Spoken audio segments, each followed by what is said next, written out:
Swiss ബാങ്കിൽ മോൺ black എന്ന് പറയുന്ന ഒരു അക്കൗണ്ടുണ്ട്. ഈ അക്കൗണ്ടിൽ കൊണ്ടുപോയിട്ടാണ് ഇതുവഴി കിട്ടിയ കോഴപ്പണം പാർക്ക് ചെയ്ത് നിക്ഷേപിച്ചത്. അത് മോൺ ബ്ലാക്ക് എന്ന് പറയുന്ന അക്കൗണ്ട് രാജീവ് ഗാന്ധിയുടേതാണ് എന്ന് സൂചിപ്പിക്കുന്ന തരത്തിൽ മിഖൈൽ ഹെർഷ്മാൻ്റെ ഒരു അന്വേഷണ റിപ്പോർട്ട്, സ്വകാര്യ ഡിറ്റക്റ്റീവായ ഇയാളുടെ റിപ്പോർട്ട് വന്നു. ഇതാണ് ഇതിൻ്റെ ഒരു പശ്ചാത്തലം. ഈ പശ്ചാത്തലത്തിൽ ആ കേസൊക്കെ പിന്നെ നടന്നു.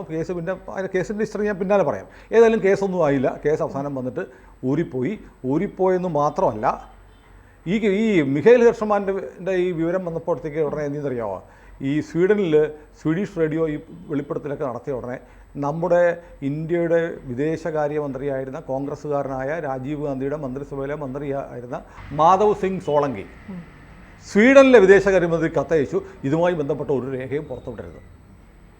അപ്പോൾ അന്വേഷണം അട്ടിമറിക്കാൻ വേണ്ടി ഇന്ത്യ ഗവൺമെൻറ് ഔദ്യോഗികമായി സ്വീഡിഷ് സർക്കാരിനോട് പറഞ്ഞു ബൊഫോഴ്സ് കേസുമായിട്ടുള്ള ഒരു രേഖയും പുറത്തുവിടരുത്.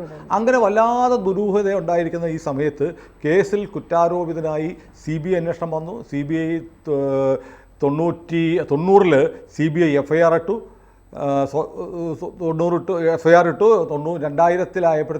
CBI കുറ്റപത്രം കൊടുത്ത് ഖത്രോച്ചി പ്രതിയായിരുന്നു.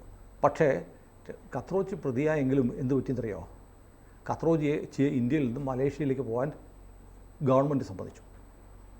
അതായത് കോൺഗ്രസ് സർക്കാർ ഈ കേസിലെ നിർണായക പ്രതിയായ മിസ്റ്റർ ക്യൂ എന്നൊക്കെ പറഞ്ഞാണെന്ന് ഈ ഖത്രോച്ചിയെക്കുറിച്ച് വാർത്തകൾ വന്നിരിക്കുന്നത്. ഖത്രോച്ചി ഇന്ത്യ വിട്ടുപോകാൻ സമ്മതിച്ചു.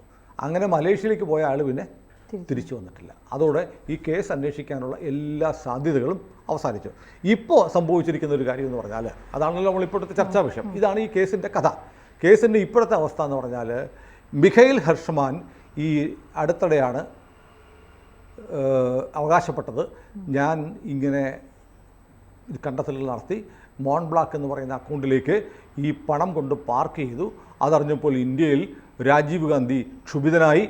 ഗവൺമെൻറ് ഓഫ് ഇന്ത്യ അമേരിക്കൻ സർക്കാരുമായി ബന്ധപ്പെട്ടിട്ട് ഇതുമായി ബന്ധപ്പെട്ട കാര്യങ്ങളൊന്നും പുറത്തു വരാതിരിക്കാൻ ഞാൻ അന്വേഷണം നടത്തുന്നത് വിലക്കി.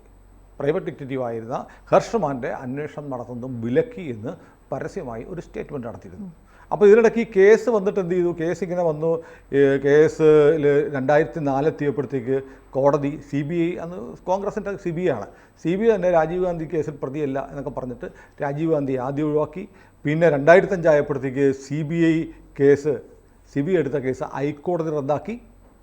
2011 തന്നെ ഇവിടുന്ന് വിട്ടുപോയ ഖത്രോച്ചിയെയും കേസിൽ നിന്ന് ഒഴിവാക്കി. അങ്ങനെ ബൊഫോഴ്സ് കേസ് ഇവർ കുഴിച്ചുകൂടി. കൂടുതൽ വാർത്തകളും വിശേഷങ്ങളും നിങ്ങളിലേക്ക് എത്താൻ ABC മലയാളം സബ്സ്ക്രൈബ് ചെയ്യുക, ബെൽ ബട്ടണും അമർത്തുക.